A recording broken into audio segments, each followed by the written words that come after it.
చాలా విషయాలు ఉన్నాయి. మేము మాకున్న కొద్ది సమయంలో, ఎందుకంటే ఈ దేశంలోని అనేక రాష్ట్రాల వివరాలు చాలా కన్వీనియంట్గా వాళ్ళకు అవసరమైనటువంటివి ఇందులో పొందుపరిచే ప్రయత్నం చేసినారు.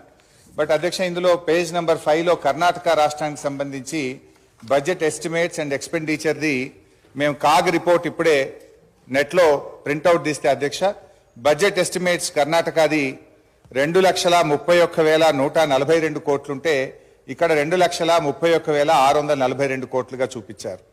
ఎక్స్పెండిచర్ విషయంలో కూడా అధ్యక్ష 2,61,932 కోట్లను చూపించారు. కానీ కాగ్ రిపోర్టు నివేదిక ఆధారంగా ఎక్స్పెండిచరు 2,54,525 కోట్లు, అంటే దాదాపు 7,000 కోట్లు ఎక్స్పెండిచర్ ఎక్కువ చూపించినట్టుగా ఈ కాగ్ రిపోర్ట్ను బట్టి చూస్తాం. అంటే మొత్తంగా తప్పుల తడకతోని ఈ వివరాలను వాళ్ళు పొందుపరిచిండ్రు. వాళ్ళు కేవలం ఇదంతా కూడా ఒక గత ప్రభుత్వాన్ని బదనాం చేయాలనేటువంటి